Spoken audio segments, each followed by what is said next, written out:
حكم وأقوال بوذا المستنير. كن نورا لنفسك ولا تتبع الآخرين. علموا الجميع هذه الحقيقة الثلاثية: قلب طيب وكلام صالح وخدمة الآخرين بشفقة، هي الأشياء التي تجدد البشرية. أن تعيش يوما واحدا مستقيما ومتأمل أفضل من أن تعيش 100 يوم لا أخلاقي وغير منضبط. ذلك النبيل المتميز البطولي العاقل العظيم الفاتح الخالي من الأهواء النقي المستنير، ذلك من أدعوه الرجل المقدس. لنعش فرحين لا نكره من يكرهوننا، وبين من يكرهوننا نعيش أحرارا من الكره. بوذا في إحدى حواراته وهو يخاطب الإله جوبتير: لقد أساء الناس فهم حقيقتك، فراحوا يتخيلونك محبا للفتك،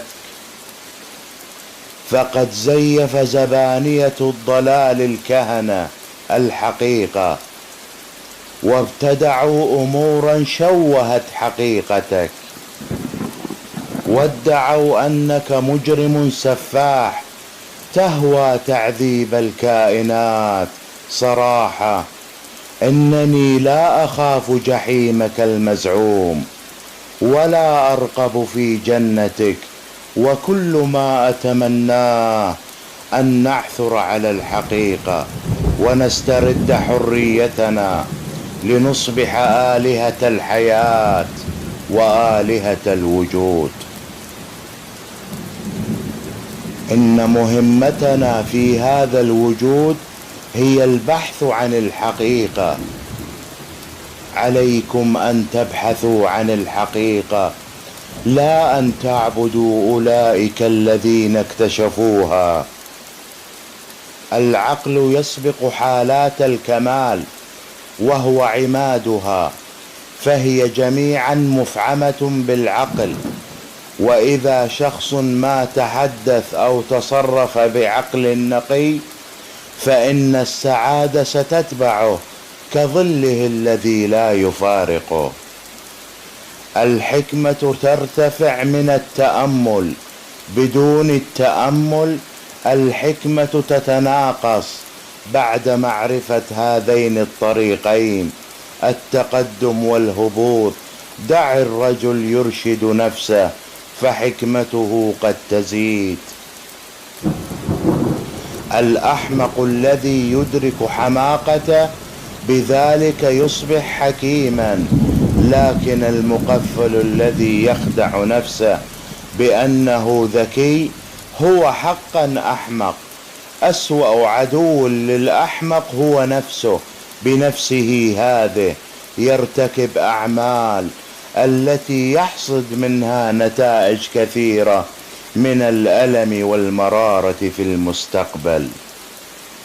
العقل يسبق حالات القصور وهو عمادها، فهي جميعا مفعمة بالعقل.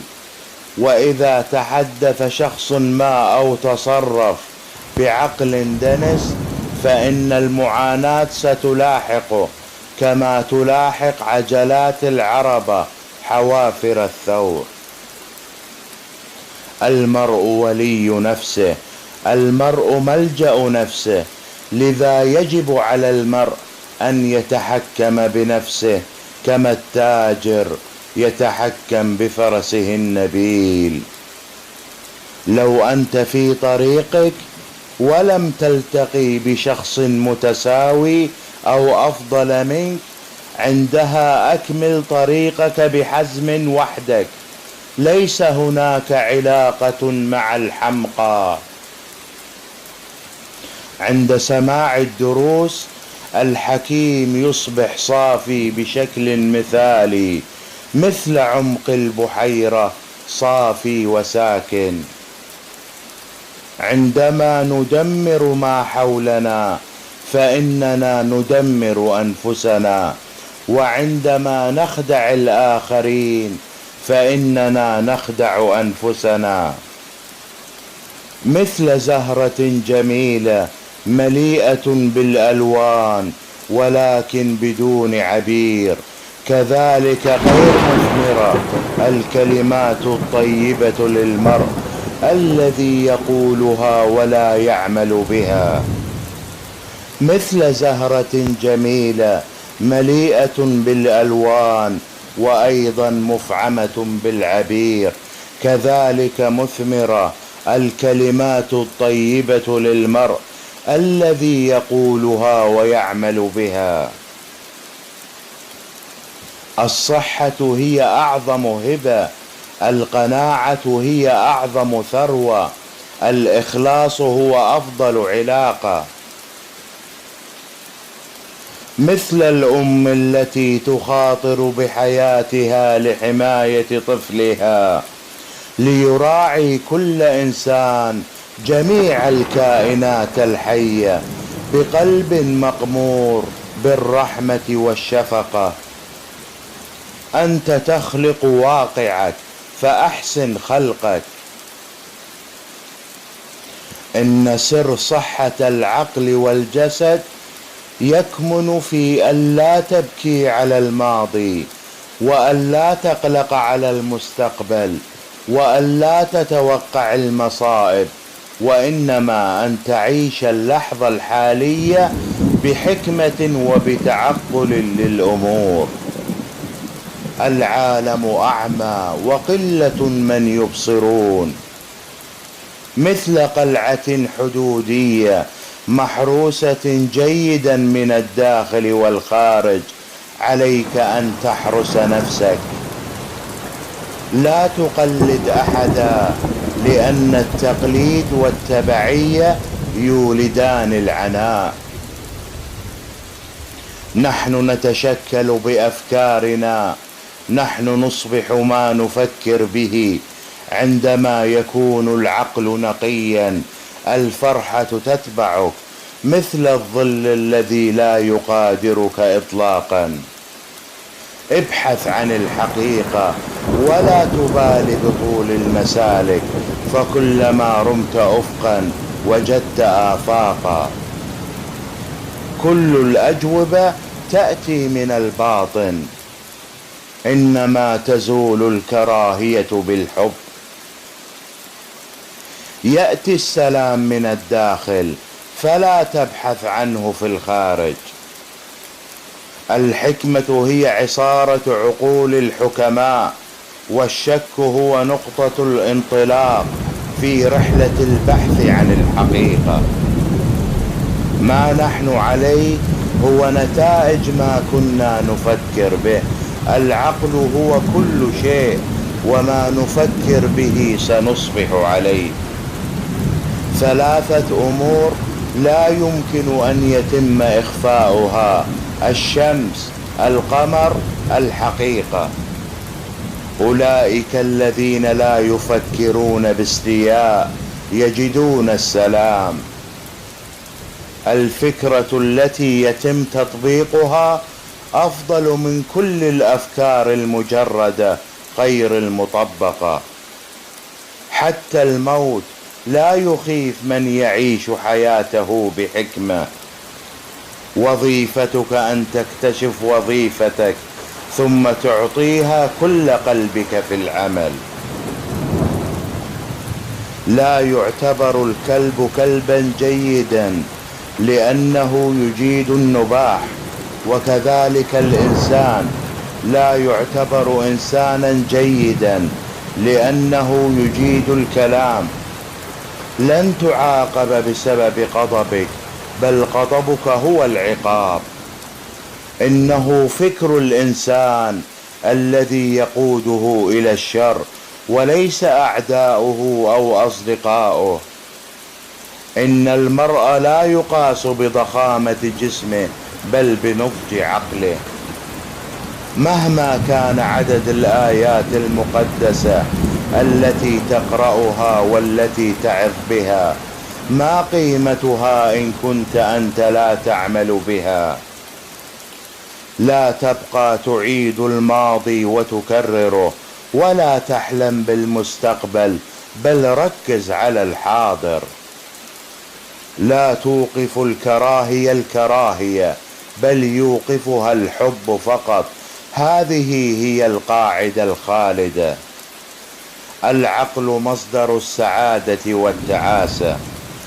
الفكرة التي تتطور وتصبح فعلا خيرا من تلك التي تقف عند حد كونها فكرة. لا أرى أبدا ما قد أنجز، بل ما لا يزال يجب إنجازه. كلمة سلام واحدة أحسن من 1000 كلمة فارقة.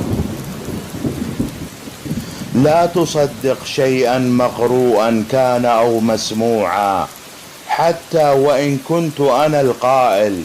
صدق ما يتفق مع مبادئك وما يتفق مع المنطق.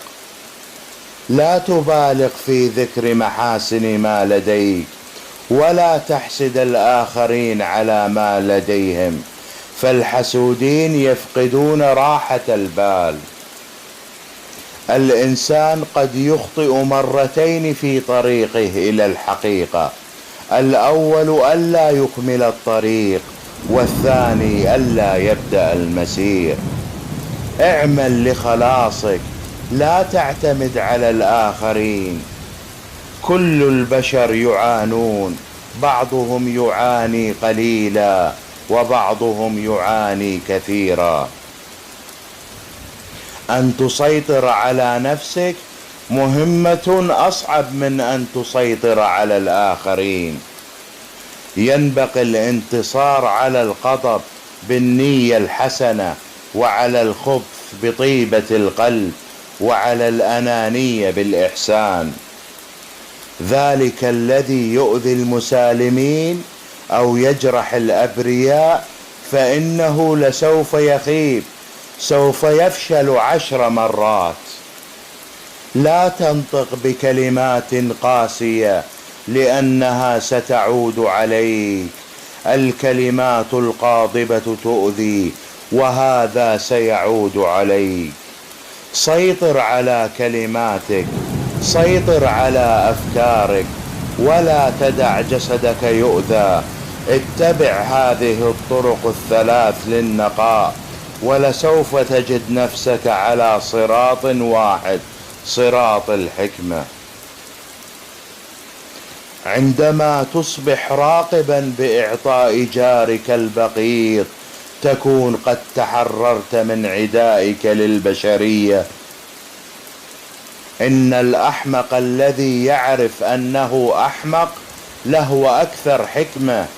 إن الأحمق الذي يظن نفسه حكيما هو الأحمق بعينه.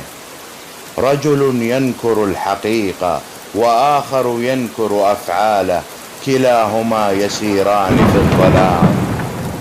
المستنير هو من سيطر على جسده وكلمته وعقله. أولئك هم المستنيرون الحقيقيون. أن تغزو نفسك خير لك من أن تفوز ب1000 معركة، إذ حينها يكون النصر ملكك، ولا يمكن أن يؤخذ منك، لا من قبل الملائكة ولا من قبل الشياطين، لا بالجنة ولا بالجحيم. عش بسعادة، عش بالمحبة، حتى بين أولئك الذين يحقدون. عش بسعادة بالصحة حتى بين البؤساء. عش بسعادة بدون أن تملك، كما يفعل أصحاب النور الساطع. امضي بلا خوف، تأمل، عش بصفاء، كن هادئا، قم بعملك ببراعة، ففي النهار تشرق الشمس، والمحارب يشع بدرعه اللامع، وبالليل المستنير يشع بالتأمل. صاف طاهر هو، ينطق بالحق ويعيش بالحق، يفعل ما عليه، وبهذا ينال الإعجاب والمحبة. قادرته الرغبة بلا عودة، قادره الأسى بلا عودة. عينه مفتوحة وقدماه حرتان، فمن يمكن أن يلحق به؟ ليس للعالم أن يسترجعه أو يضله، ولا لشباك الرغبة المسمومة أن تمسك به. كل باعتدال، عش من قلبك، واسع نحو وعي عال. ليس في أي مكان، لا في السماء ولا في وسط البحر ولا في جوف الجبال، يمكن لك أن تهرب من أخطائك. لا في السماء ولا في وسط المحيط ولا في جوف الجبال ولا في أي مكان يمكن لك أن تهرب من موتك. القافل طائش، لكن المستنير يحافظ على مراقبته، فهي أثمن كنوزه، ولا يستسلم للرغبة أبدا. اللسان كالسكين الحاد، ويقتل بدون دماء. الشك يفرق الناس، إنه السجن الذي يدمر الصداقة ويخرب العلاقات الجميلة. إنه تاج يزعج ويؤلم، إنه السيف الذي يقتل.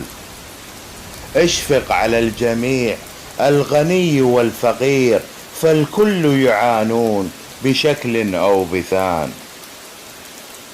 الانتصار على النفس مهمة أصعب من الانتصار على الغير.